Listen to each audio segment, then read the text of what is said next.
자, 오늘 고린도후서 두 번째 시간이고요. 1장 8절부터 2장 17절까지를 같이 살펴보려고 합니다. 고린도후서 1장 8절에서 2장 17절입니다. 먼저 지난주에 했던 내용을 하나의 파일로 정리를 해보도록 하겠습니다. 고린도후서의 배경에 대해서 이야기를 지난주에 했었고요. 세 가지의 그 포인트가 있었습니다.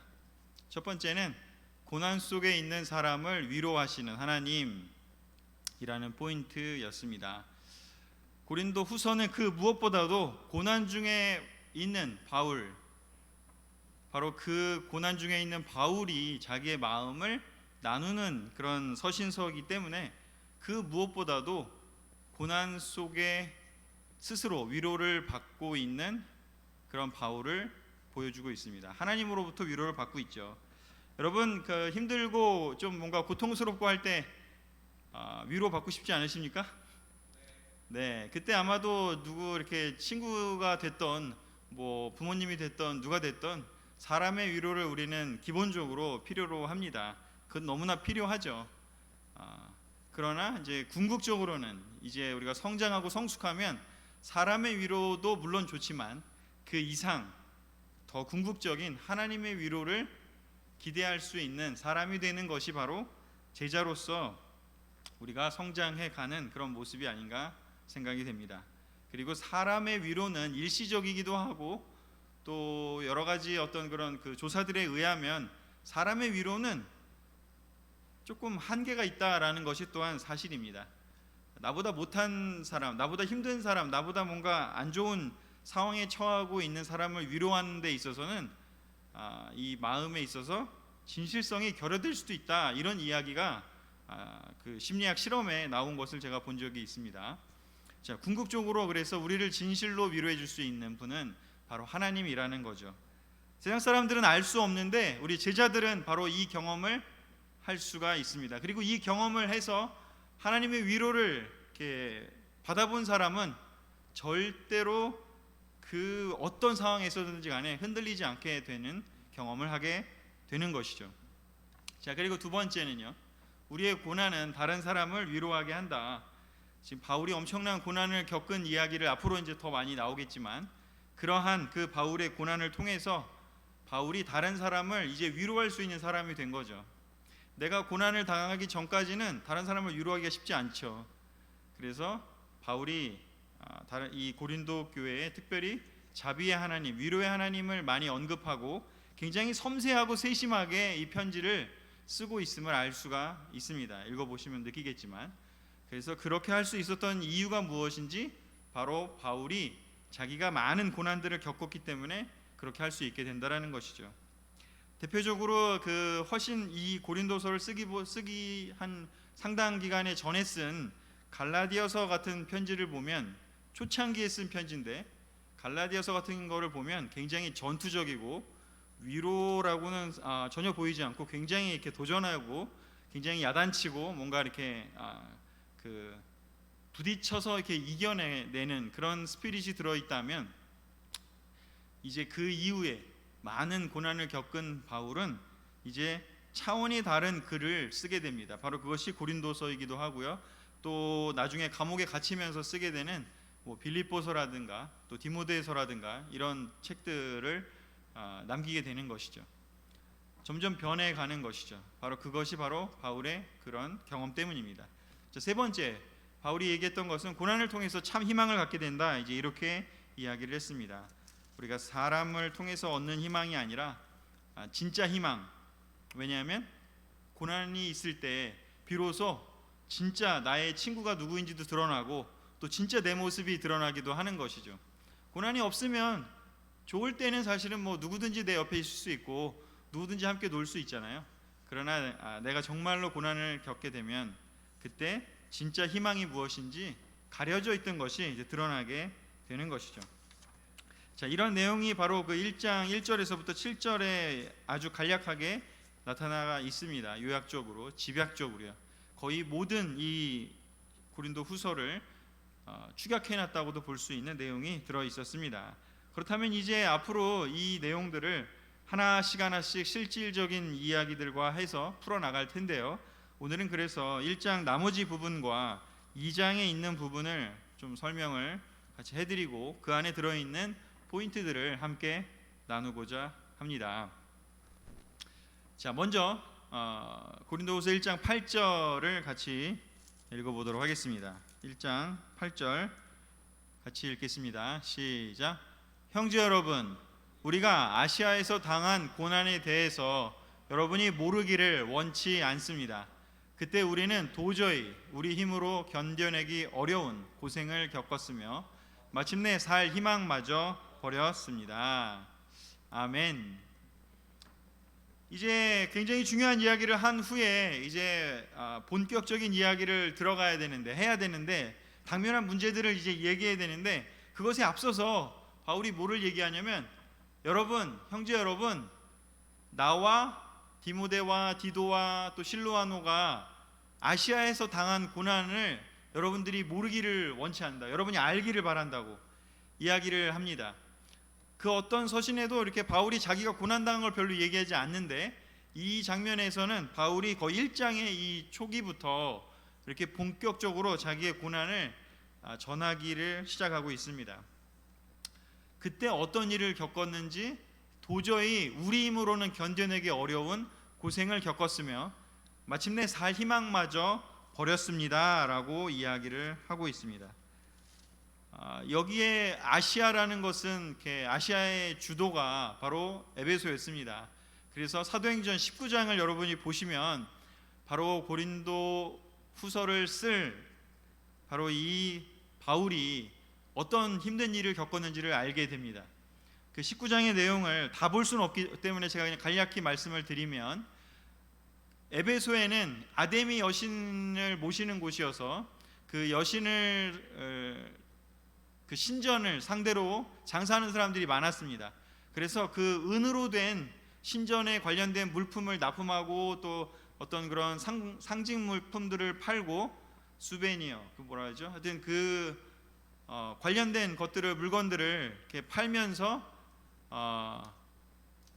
먹고 사는 그 직업으로 삼는 사람들이 많았습니다. 그런데 바울이 가가지고 이건 우상이야, 이건 하나님이 아니야, 너희들은 잘못된 걸 알고 있어라고 얘기했기 때문에 사람들이 흔들리기 시작하고 자기의 장사가 이제 잘못되는 지경이 된 거죠. 그러자 열이 받은 화가 난 그 은세공업자 사람들의 대표격인 데메드리오라고 하는 사람이 주동을 하게 됩니다. 이 사람이 감히 어디 딴 데서 갑자기 우리 동네에 와가지고 우리의 위대한 아데미 여신을 무시하고 이것이 가짜라고 얘기를 한다 하면서 이거 내버려 두면 우리의 아데미 여신도 모욕을 당할 뿐만 아니라 우리의 사업도 망할 것이다 라고 하면서 그 온 동네를 그냥 다 그 여론을 형성하게 되고 그래서 다 같이 일어나서 바울을 죽이겠다고 이제 폭동을 일으키는 장면이 나오게 됩니다. 물론 이제 그 과정이 자세하게 19장에 나오고 이런저런 우여곡절을 겪고 또 관리하고 있는 로마의 그 통치자 그 총독을 통해서 관리자를 통해서 바울이 극적으로 구출이 되고 또 이렇게 그 다른 곳으로 피난을 가게 되는 장면이 나오게 되는데 그만큼 이 에베소에서도 바울이 굉장히 고통을 당하는 상황이었음을 알게 됩니다. 뒤에 이제 그 바울이 자기가 겪었다고 하는 그 내용이 또 나오게 되는데 이 아시아에서 겪은 고통뿐만 아니라 또 그 외에 또 고통들에 대해서도 11장에서 아주 자세하게 나오게 되는데 얼마나 고통을 당했는지 우리 힘으로는 견뎌내기 어려운 고통을 겪었다라고 이야기를 하면서 심지어는 살 희망마저 버렸다, 그 정도의 그 힘든 경험을 했다라는 것을 지금 알려주고 있습니다. 잘 생각해 보세요. 지금 에베소의 환경이 이렇게 힘들어요. 그냥 그 동네에서 뭔가 활동하기도 어려운 정도의 어려움입니다. 그런데 여러분 잘 생각해 보세요. 그런데 그 와중에 지금 바울은 뭐 하고 있죠? 고린도 교회와 또 이런 어떤 어려운 일들을 풀어나가야 돼요. 자기가 에베소에 오기 전에 있었던 그 고린도 교회에서 1년 반 동안이나 열심히 사람들 전도하고 성경공부하고 세례 줬던 사람들이었는데 자기는 에베소에 와가지고 여기서도 열심히 하고 있는데 그 와중에 이제 힘들잖아요, 육체적으로. 근데 정신적으로 또 힘들어요. 왜냐? 그렇게 잘 세워놨다고 생각했던 고린도 교회에 이제 자기를 부인하고 부정하고 바울을 공격하는 사람들이 나타났고, 그리고 심지어는 죄가 있는데도 해결을 하지 않고 엉망이 되어가는 교회 소식을 들었고, 그 이야기를 편지로 고린도랑 왔다 갔다 하고 있어요. 그러면 바울의 마음은 어떨까요? 지금 거의 상황이 어때요? 정말 이 몸으로도 힘든 것도 힘든데, 사람들이 자기를 죽이려고 하니까 막 도망 다녀야 되는데, 근데 또 지금 고린도 교회도 도와줘야 돼. 이 사면 초가죠. 그래서 바울이 겪은 그 어려움은 그냥 물리적인 육체적인 고통뿐만 아니라 정신적으로도 엄청난 스트레스를 받는 거죠. 여러분 경험해 보셨어요? 이렇게 좀 이해할 만한 상황을, 똑같은 건 아니더라도 나는 이런 비슷한 상황을, 아니면 이렇게 조금이라도 느낄 만한 상황 경험해 왔다. 경험해 봤을 것 같은데, 뭐 이 정도까지는 아니겠지만 물론 어찌됐건 육체적으로도 힘들고 정신적으로도 힘들어. 그런 걸 얘기를 하는 거겠죠. 바로 이렇게 힘든 그 고통 겪은 것을 이야기를 합니다. 그때 그 다음에 뭐라고 얘기하는지, 그래서 이거를 왜 이야기를 하냐면, 이걸 통해서 바울이 배운 거를 나누고 있다라는 게 중요한 거죠. 난 그냥 고통을 많이 당했어, 그러니까 나를 그냥 높게 평가해줘, 이렇게 얘기하고 끝난 게 아니라 그 뒤에가 더 중요한 것이죠. 그래서 무엇을 배웠느냐, 바로 1장 9절에 나와 있습니다. 같이 읽겠습니다. 시작. 우리 마음에는 사형 선고를 받은 것 같은 느낌이 들었지만, 이런 일이 일어난 것은 우리가 우리 자신을 의지하지 않고 죽은 사람을 다시 살리시는 하나님을 의지하도록 하기 위한 것입니다. 아멘. 바울이 이런 힘든 사형 선고를 받은 것 같은, 모든 게 다 무너진 것 같다, 내가 열심히 그동안 살았던 게 다 무너지는 것 같아, 그리고 이제 에베소에서 뭐 하려고 해도 안 되는 것 같아, 근데 하나님은 왜 나를 여기 이런 일을 하라고 보낸 거지? 별별 생각이 다 들지 않았겠습니까? 자기 자신을 만약에 연민하고 동정하고 막 이렇게 어떻게 보면 내 힘으로 뭔가 하려고 했으면 도저히 극복할 수 없고 중간에 포기하기 딱 좋은 바로 그런 상황이었다라는 것이죠. 이런 상황에서 바울이 배운 것은 뭐냐면, 사람을 의지하지 않고 하나님을 의지하는 건데, 어떤 하나님이요? 죽은 사람을 다시 살리시는 하나님을 의지하게 됐다라는 거죠. 하나님이 정말 살아계시다면 이 세상에 창조주시고 또 예수님을 보내신 하나님이고, 또 그 예수님을 죽은 자 가운데서 부활시키신 하나님이라면, 지금 어떤 어려움이 있고 어떤 고통이 있고 어떤 지금 담벼락 같은 정말 너무 눈에 앞에 아무것도 안 보이는 정도의 그 막다른 골목에 당한 그 느낌일지라도, 진짜로 하나님이 계시고 그 하나님이 죽은 사람을 다시 살리시는 하나님이 맞다면 이 모든 문제는 해결이 될 수 없다? 있다. 죽은 사람을 살리시는데 이거 해결 못하겠냐라는 것이죠. 사실은 바울은 그 누구보다도 자기 자신을 의지하기에 충분한 자격이 있는 사람이에요. 그렇지 않습니까? 뒤에 이제 뭐 11장에도 나오겠지만 뭐 공부도 엄청 많이 했죠. 가말리엘 밑에서 그 성경, 구약 성경도 너무나 많이 공부를 했고, 또 로마 시민권도 가지고 그 굉장히 국제적인 도시였던 다소에서 성장하면서 그리스 말도 잘하고 사업도 잘 알고 많은 것들을 알고 있고, 물질적으로도 부족함이 없이 자랐던 사람이에요. 자기 자신을 의지하기 딱 좋았어요. 외모만 빼고. 그런데 어찌됐건 그 외에 다른 어떤 많은 것들이 있어서 자기를 자랑할 수 있었는데, 이 어려운 상황을 허락하신 이유가 뭘까?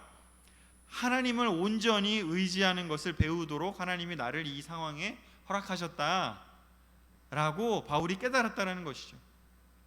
크리스찬 삶이 세례받을 때는 대부분 굉장히 좋아요. 왜냐하면 사랑도 많이 받고 또 뭔가 성취감도 느끼고 대부분 그렇게 시작을 합니다. 그런데 삶이라는 게 항상 그렇게 너무나 아름답고 뭐 그냥 이렇게 좋은 일만 벌어지나요? 그렇지 않죠. 우리 캠퍼스만 해도 뭐 군대를 가야 될 수도 있고, 뭐 군대를 포함해서 뭔가 이렇게 떨어져 있어야 되기도 하고, 또 아니면은 뭔가 안 해봤던 것들을 하면서 일을 하면서 뭔가 힘든 일을 겪을 수도 있고, 또 관계가 안 좋아져 가지고 너무 친했던 사람들이 있었는데 그 친했던 사람들과 뭔가 거리가 멀어질 수도 있고, 여러 가지 어려움들이 있을지도 모르겠습니다. 그런데 그런 어려운 시간들을 영적으로 끝까지 갈 수 있는 사람은, 하늘나라까지 끝까지 갈 수 있는 사람은 어떤 사람이냐? 하나님을 의지하는 것을 배우는 사람만이 그 길을 갈 수 있다라는 거죠. 왜냐하면 우리 스스로 항상 언제든지 자기 자신을 의지할 수밖에 없는 성품을 가지고 있어요. 바로 창세기에서 아담과 하와가 한 일이 바로 뭐냐면, 하나님을 의지하고 살다가 선악과를 따먹으면서 시작한 게 뭐냐면 나를 의지하는 거예요. 내 뜻대로 하는 거죠. 하나님 뜻보다는 내 뜻대로 하는 거예요. 선악과 따먹지 마라, 이게 다 너를 위한 거야. 근데 의심하고 그냥 내가 먹어버리잖아요. 아, 이거 하고 싶어 하면서 해버리잖아요. 그냥 바로 그러한 성품이 우리에게 있음을, 모든 사람에게 보편적으로 있음을 창세기는 보여주고 있는 것이죠. 그만큼 우리는 쉽게 우리 자신을 의지하게 됩니다. 근데 바울은 여기서 뭘 배웠다고요? 죽은 사람을 다시 살리시는 하나님을 의지하는 것을 배웠다라고 이야기를 하고 있습니다. 바로 그래서 바울이 이 오늘 고린도후서 두 번째 시간을 통해서 두 번째 시간 중에 첫 번째로 우리가 같이 나눠야 될 것은, 고난을 통해서, 고난이 너무 반갑지는 않지만, 달갑지는 않지만 그것의 효용성이랄까, 그것의 목적이랄까, 그것은 무엇이라고요? 바로 하나님을 의지하는 법을 배우게 우리에게 해준다라는 것입니다. 이것을 여러분들이 모두 다 기억하고, 우리가 어떤 어려움이 올 때 하나님이 이제 내가 나를 의지하지 않고 하나님을 의지하도록 이 시간을 허락하셨구나 라고 생각하면서 그 시간들을 견뎌내 나가다 보면 어느샌가 한 단계 더 성숙해 있는, 한 단계 더 성장해 있는, 이제 상황을 내 관점이 아니라 하나님의 관점으로 볼 수 있는 한 단계 성숙한 그런 사람으로 변해가게 될 것입니다. 자, 그리고 그 다음에 이제 어떤 이야기들이 또 나오게 되는지를 좀 살펴보도록 하겠습니다. 자, 1장 16절에서부터 17절에 이제 두 번째 그 이야기가 나오게 되는데요. 제가 그냥 읽겠습니다. 고린도전서 1장 16절 17절입니다. 고린도에 가지 않은 바울, 다시 말해서 여러분을 방문하고 마케도니아로 갔다가 마케도니아에서 다시 여러분에게 돌아가 거기서 여러분의 도움을 받아 유대로 갈 계획이었습니다. 내가 이런 계획을 세우는데 경솔히 했겠습니까? 내가 이기적인 동기에서 경솔하게 계획을 세우고 쉽게 예 했다가 같은 입으로 금방 아니요 하고 말할 수 있겠습니까? 이렇게 이야기를 하고 있습니다. 이 이야기는 왜 나오냐? 갑자기 이 이야기가 왜 나오냐? 그 상황이 있었던 거죠. 바로 어떤 상황이었냐면, 원래는 바울이 그 고린도를, 여기 보면 1장 이 16절 앞절에 뭐라고 나오냐면 15절에 나는 이것을 확신했기 때문에 먼저 여러분에게 가서 2차례 은혜를 받게 할 계획을 세웠던 것입니다 라고 얘기를 하면서 마케도니아를 거쳐서 다시 고린도에 갈 계획이 원래 있었다라는 것을 얘기하고 있습니다. 근데 이제 문제가 생긴 게 뭐냐면, 바울이 고린도에 처음에 가려고 계획을 했다가 갑작스럽게 디모데를 통해서 고린도 전서를 받은 후에 고린도 전서를 보냈다가 거기에 상황을 들은 후에 상황이 심각한 거를 발견하고요. 그 다음에 원래 계획보다 좀 빨리 갑자기 배를 타고, 학자들에 의하면 배를 타고 고린도에 예정된 것보다 빨리 가서 시간을 보냈다고 얘기를 해요. 근데 그때 어떤 일이 벌어졌냐면, 가서 안 좋은 일을 경험을 해요. 어떤 것이냐? 바로 여기에 제가 그냥 쭉 적어왔는데, 고린도에 문제들이 많았잖아요. 고린도 전서를 지난 시간들에 저랑 같이 했던 분들은 다 아시겠지만, 그래서 갑작스럽게 방문을 하게 됩니다. 그 방문을 해서 그 문제를 해결하려고 봤는데, 바울을 반대하는 사람들 중에 일부가 대놓고 전체적인 자리에서 바울에게 공격을 했음을 예상할 수 있는 내용이 나옵니다. 그래서 비난을 받았고 갈등이 있었어요. 그리고서는 여러 가지 이야기를 나누고 교회 인도자들하고도 대화를 하고 시간을 보내고 바울이 이제 돌아왔습니다. 그리고 나서 두 차례 가기로 원래 계획을 했었는데 그렇게 한 번 가고 나서 그 다음에 바울이 2장에 보면 어떤 내용이 있냐면 그 두 번째 가지 않고 대신에 편지를 보내요. 디도한테 그 편지를 보내게 됩니다. 그 편지가 바로 눈물의 편지라는 편지인데 그 눈물의 편지라는 내용이 바로 2장 여기 보면은 그 3절에 나오게 됩니다. 2장의 초입 부분에 나오는 내용이 바로 그겁니다. 원래는 가야 되는데 가지 않고 계획을 취소해요. 변경해요. 대신에 편지를 보내요. 그리고 나서 그 편지를 통해서 그 문제에 있었던 사람을 책망하고 훈련하게 디렉션을 줘요. 그리고선 그 일이 이제 마무리가 되는 내용이 2장에 나와요. 그 누군지 모를 그분이 회개했음을 알 수 있는 내용이 2장에 나와요. 어찌됐건 그 눈물의 편지의 내용을 봤을 때 뭔가 갈등을 이제 해결할 수 있는 조언을 담은 편지였던 것이죠. 자, 이렇게 편지를 보내고 그 다음에 이렇게 해결이 되고 나니까 그 중에 바울을 반대했던 사람들이 어떤 비난을 하겠어요? 바울이 말하는 거하고 행동하고 달라라고 얘기를 하는 거예요. 두 번 온다 그랬더니 원래 오겠다고 한 거보다는 갑자기 방문해가지고서는 막 어떤 그 우리를 당하게 만들더니 두 번째 또 와갖고 뭐 해결한다고 하더니 이제는 슬그머니 오지 않고 그냥 디도를 보내가지고 편지를 보내가지고 사람을 책망하라고 보낸 거예요. 그러니까 반대하는 입장에서는 바울이 신실하지 않은 거죠. 바울이 말을 왔다 갔다 하는 사람인 거예요. 믿을 수 없는 사람이다. 이제 그렇게 비난을 하게 되는 것이죠. 그래서 그 내용이 이제 요 1장부터 해서 2장 초까지 나오는데 바로 이런 상황을 통해서 바울에게 어떤 그 대적자들이 바로 그런 지적을 했냐면 1장 17절을 보면 바울은 경솔하다. 우리가 아까 읽었었죠. 그 내용에 보면 바울은 말을 잘 바꾼다. 이랬다 저랬다 한다. 오기로 했다가 안 오고 또 온다고 안 했는데 갑자기 오고 막 이런 것이죠. 그러니까 바울은 경솔하다. 저런 사람이 전하는 말을 어떻게 내가 믿을 수 있겠냐? 그런 이야기를 한 거고, 두 번째는 1장 24절을 읽어보면 우리가 여러분의 믿음을 지배하려는 것이 아니라 여러분의 기쁨을 위해 함께 일하는 동역자가 되려고 합니다. 이렇게 써 있습니다. 이 말을 잘 보면 대적자들이 바울한테 바울은 고린도 교회를 지배하려고 든다. 바울은 권위적인 사람이야. 바울은 겸손하지 않고 거만해. 겸손한 사람이야. 자기 마음대로 하려고 그래. 그런 지적을 했다라는 것을 엿볼 수가 있습니다. 그리고 2장 17절에 보면 우리는 다른 많은 사람들과 같이 하나님의 말씀을 장사꾼처럼 팔지 않고 하나님이 보낸 사람들답게 하나님 앞과 그리스도 안에서 진실하게 증거하고 있습니다. 이렇게 이야기를 하는 것을 보면 바울은 또 자기 이익을 위해서 자기 마음대로 행동하는 사람이다. 이렇게 오해를 하고 지적을 했던 것이죠. 그래서 이 자기가 고난받은 것을 얘기를 하면서 야, 내가 상황이 이렇게 힘든 상황이었는데 그런 상황에서 내가 이렇게 한 것을 왜 이렇게 오해해? 라고 이제 조금 그 상황을 설명을 하는 거예요. 아까 상황 봤죠? 바울이 어떤 상황이었나? 데메드리오를 포함해 갖고 막 에베소에서 막 많은 사람들이 바울을 잡으려고 막 하고 있는 상태예요. 그 중에도 겨우 틈을 내 갖고 고린도에 갔다 온 거예요. 그리고 갔다 와가지고도 또 그 상황을 해야 되는 상황이었어요. 근데 들리는 얘기는 뭐예요? 경솔하다, 권위적이다, 자기 이익을 위해 행동한다.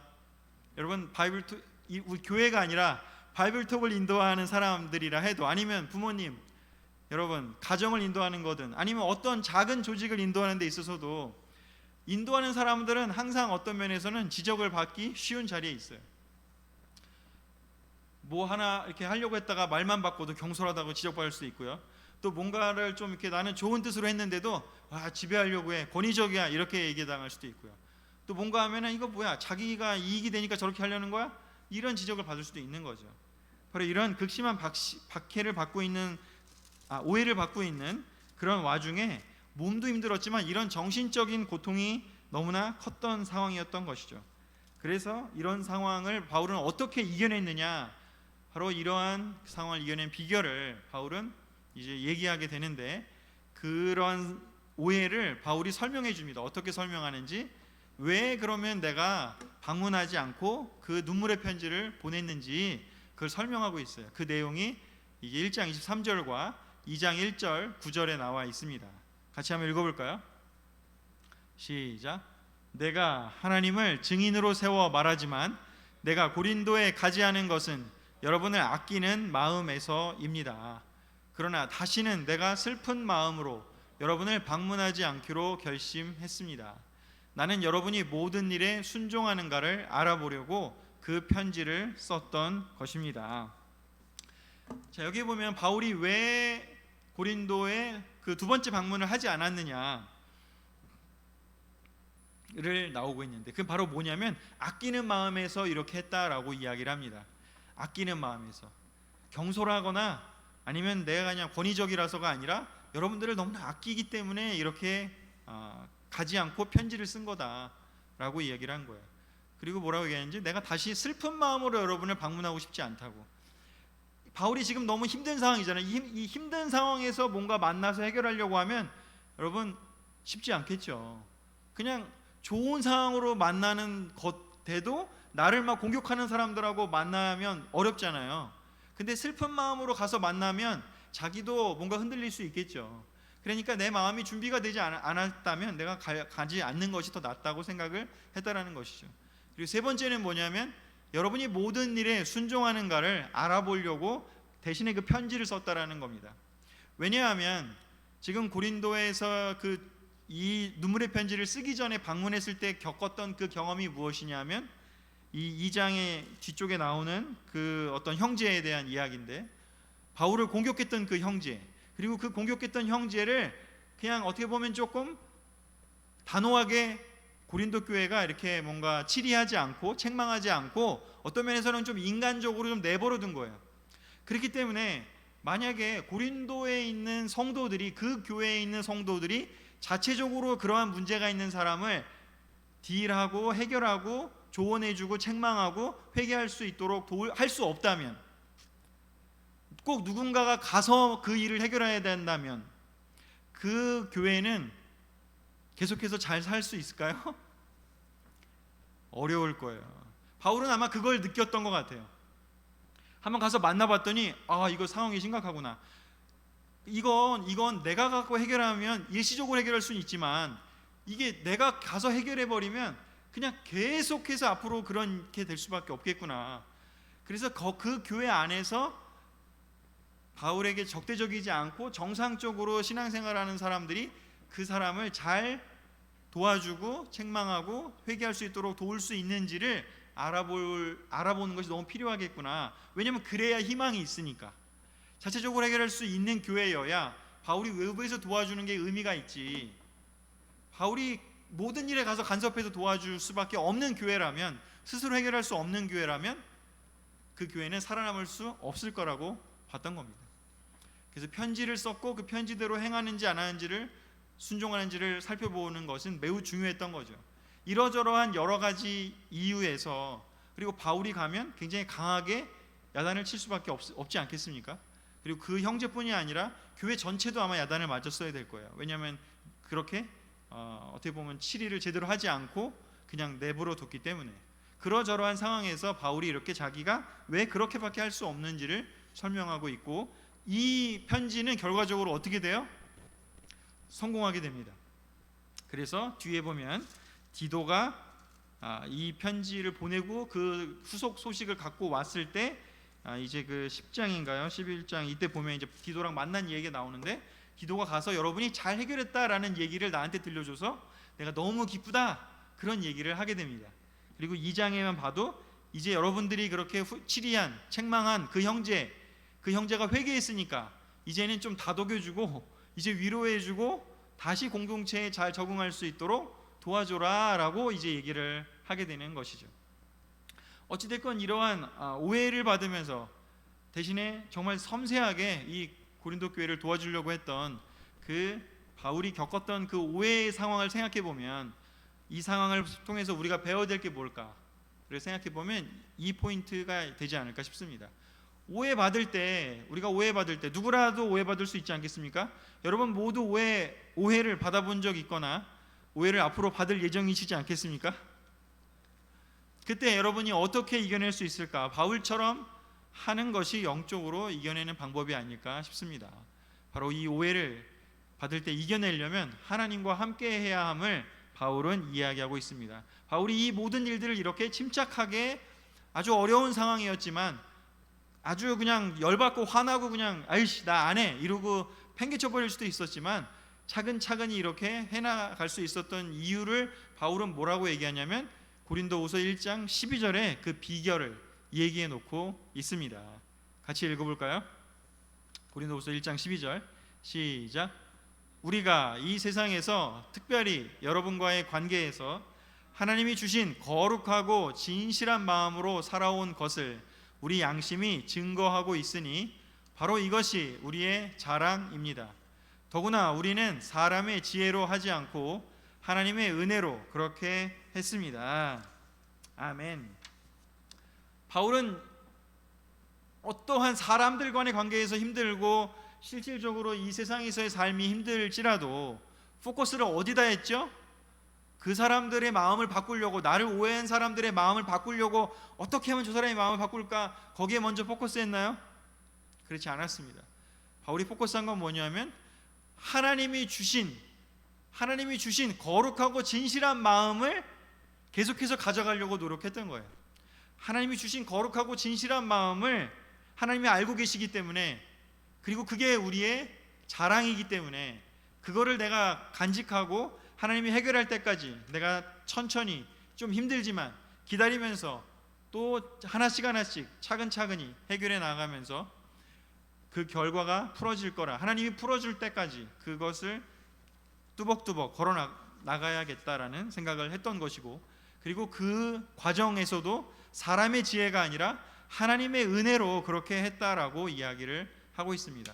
사람의 지혜가 아니라 하나님의 지혜, 하나님의 은혜로 그 일을 했다라고 이야기를 하고 있습니다. 우리가 이렇게 큰 교회와 교회 안에서도 이런 일들이 벌어질 수 있지만, 우리가 바이블톡 안에서 또는 여러분의 그냥 개인적인 친구 관계에서 또는 가족 관계에서 우리는 언제든지 오해받을 수 있고 오해당할 수 있고 또한 문제가 생길 수가 있는 것이 바로 우리의 관계인 것이지 않나 생각이 듭니다. 그때 우리가 어떻게 해야 될 것인가? 우리는 포커스해야 됩니다.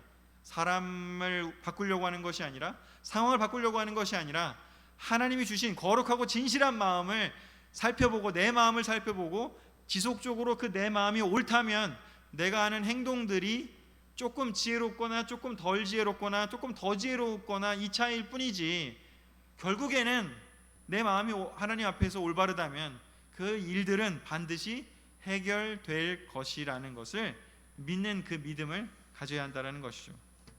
결국에 바울은 이 시간들을 이겨내고 견뎌내고 고린도 교회를 잘 도와줬고, 그 교회에 바울의 이 눈물의 편지를 받고 받아들이지 않은 사람, 물론 소수의 사람은 있어요. 하지만 대부분의 사람이 받아들이고 그 바울의 마음을 이해했고 그 뜻대로 고린도 교회를 변화시켜 나갔고, 그리고 그 결과로 고린도 교회가 아주 좋은 방향으로 이제 변화하게 된 것이죠. 우리 또한 어떤 어려움들이 닥칠 때 이런 바울의 모습을 우리가 배워서 적용할 수만 있다면 우리는 너무나 영적으로 성숙해지지 않을까 싶습니다. 마지막 세 번째요. 이 1장과 2장에 나온 내용들 가운데 세 번째 내용은 바로 바울의 이제 고백이 되겠습니다. 이런 어려운 일들을 겪으면서 오해를 받으면서 바울이 마지막으로 고백을 하는 2장 말미에 고백을 하는 내용입니다. 고린도후서 2장 14절에서 16절을 함께 읽어보겠습니다. 항상 시작. 항상 우리를 그리스도 안에서 이기게 하시는 우리를 통해 그리스도를 아는 지식을 곳곳에 향기처럼 퍼지게 하시는 하나님께 감사를 드립니다. 하나님에게는 우리가 구원 얻는 사람들에게나 멸망하는 사람들에게 그리스도의 향기입니다. 멸망받을 사람에게는 죽음에 이르게 하는 냄새이며 구원받을 사람에게는 생명에 이르게 하는 향기입니다. 그렇다면 누가 이런 향기가 되겠습니까? 아멘. 바울은 이 문제가 있었던 사람이 회복되기를 바라는 그 마음을 2장 10절에서부터 이야기를 하면서, 그리고 나서 뭐라고 고백을 하는지, 우리는 항상 그리스도 안에서 이기게 하시고, 하시느니 아니라 하시고입니다. 제가 오차를 쳤네요. 항상 우리를 그리스도 안에서 이기게 하시고, 바울은 이런 고백을 합니다. 항상 우리는 그리스도 안에서 이길 수밖에 없다. 우리가 그리스도 안에 있기만 하면 우리는 항상 승리하게 될 것이다. 영어로 보면 이게 triumphal procession, we are in triumphal procession, 우리는 항상 승리의 도상에 서 있게 된다라고 이야기를 합니다. 때때로는 크리스찬의 삶이, 제자의 삶이 뭔가 실패하는 것 같고 후퇴하는 것 같지만, 그러나 바울은 고백합니다. 그 어떤 고난과 어려움과 갈등과 힘듦이 있더라도 우리가 하나님을 의지하는 법을 배우고 하나님 앞에서 내 마음을 살펴보는 그 훈련을 하면 우리는 어떻게 되는지, 항상 그리스도 안에서 우리는 승리하는 삶을 살게 될 것이다. 그리고 우리를 통해서 그리스도를 아는 지식을 곳곳에 향기처럼 퍼지게 하게 될 것을 하나님께 감사하고 있습니다. 그러면서 이야기합니다. 하나님에게는 바로 우리가 그리스도의 향기라고 이야기를 합니다. 고린도후서에는 그 어느 다른 성경책에도 없는 특별한 표현이 있는데, 두 가지가 있는데, 바로 그 첫 번째가 뭐냐면 우리는 그리스도의 향기입니다. 우리는 그리스도의 향기입니다. 아름다운 냄새, 아름다운 향기라고 이야기를 합니다. 또 다른 하나의 표현은 그리스도의 전권 대사다, 이런 표현이 나오는데 그건 나중에 좀 보기로 하고, 여기서는 우리가 그리스도의 향기다라고 이야기를 합니다. 하나님의 향기요. 계시록에도 보면은 우리의 기도가 하나님께는 이렇게 아름다운 향기처럼 올라갈 것이다, 이런 표현이 있습니다. 바로 하나님이 보시기에 우리 제자들의 삶은 하나님을 기쁘시게 해주는 향기입니다. 여러분 향수 아세요? 향수 뿌려보셨죠? 아름다운 향기, 여러분이 좋아하는 향기를 여러분 맡으면, 뭐 향수가 됐던 아니면 뭐 꽃향기가 됐던 뭐가 됐던 좋은 향기를 우리가 맡으면 기분이 너무 좋지 않습니까? 하나님에게 우리의 존재가 바로 그렇다라는 것입니다.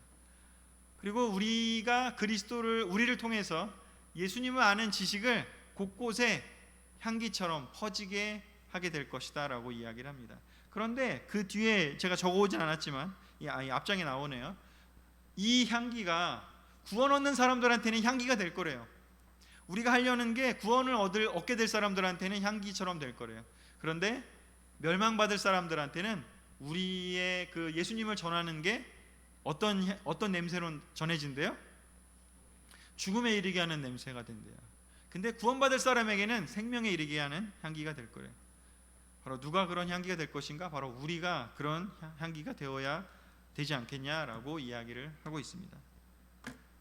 저도 이제 뭐 동창들이나 아니면은 뭐 회사 다녔던 사람들이나 이렇게 만나서 좀 삶을 물어보고 여러 가지 너는 뭐하냐 그래서 제가 하고 있는 목회 일을 이야기하면 어떤 친구들은 굉장히 대놓고는 아니지만 이렇게 비꼬는 식으로 비웃는 친구들도 있어요. 또는 어떤 친구들은 나는 관심 없다 그냥 그렇게 넘어가는 친구들도 있고, 또 나한테 그런 얘기 하지 말라고 대놓고 얘기한 사람이 있어요. 딱 제가 같이 식사하자고 연락을 했을 때 그런 얘기를 한 적도 있어요. 왜 또 나 전도하려고요? 이러면서 그냥 식사도 안 하려고 하는 그런 경우도 있었어요. 참 신기하죠? 우리는 그냥 사람들에게 가서 우리가 어떻게 사는지를 나누고 싶은데, 어떤 사람들에게는 우리가 죽음에 이르게 하는 냄새처럼 막 그 냄새가 난다라는 것이죠. 그냥 우리를 거부하고 싶은 것이죠. 그런데 우리를 반갑게 맞이하는 사람들은 우리를 어떻게 느끼는지 그리스도의 향기처럼 느끼게 될 것이라고요. 우리가 착각하지 말아야 될 것이 있다면 무엇인지, 사람들이 우리를 싫어해서 우리가 뭔가를 전할 때, 하나님 말씀을 전할 때 우리를 싫어해서 우리를 거부하는 게 아니라는 걸 우리가 기억해야 돼요. 절대 개인적으로 받아들일 필요가 없습니다. 우리가 하나님 말씀을 전할 때 그것을 거부한다면 그건 우리를 거부하는 게 아니라 하나님을 거부하는 것이죠. 그러면서 이제 그 안에 있는 자기의 고백을 하면서 지금 에베소에서 자기가 겪고 있는 상황을 어떻게 보면 간접적으로 지금 표현했다라고도 볼 수가 있습니다. 자, 이렇게 해서 1장과 2장의 내용들이 이제 정리가 되고 있는데 바울이 세 가지 이야기를 했죠. 바로 어려운 상황에서 고난을 통해서 하나님을 의지하는 법을 지금 배우고 있고 지금도 배우고 있다라는 것을 바울은 이야기를 하고, 그리고 오해받았을 때 어떻게 해결하고 있는지 내가 하나님께 포커스하면서 이 시간들을 견뎌내고 있고 이겨내가고 있다라고 이야기를 하고 있고, 마지막으로 그러한 내 삶이 하나님 보시기에는 너무나 아름다운 향기 같은 그런 삶이다라는 것을 이야기하면서 자랑스러운 자기 자신의 이런 사역에 대해서 표현해 나가고 있고 그것에 동참하기를 권유하고 있습니다. 요즘 여러분들의 마음은, 여러분들의 삶은 어떻습니까? 여러분들은 하나님을 의지하고 계십니까? 아니면 사람들을 두려워하고 있습니까? 아니면 상황을 더 주의 깊게 살펴보고 있습니까? 또 여러분이 전하는 복음의 향기가 계속해서 흘러나오고 있는 삶을 살고 있는지, 아니면 아무 냄새도 없고 그냥 무색무취한 삶을 살고 있는지, 아니면 어쩌면 죄를 때문에 풍겨나가는 냄새들, 어두움의 냄새들, 사탄의 냄새들이 여러분에게서 나오고 있습니까? 우리는 하나님의 향기가 퍼져나가야 될 그런 사람들입니다. 그것을 기억하시면서 오늘 두 번째 시간 마무리했으면 좋겠습니다. 이상입니다.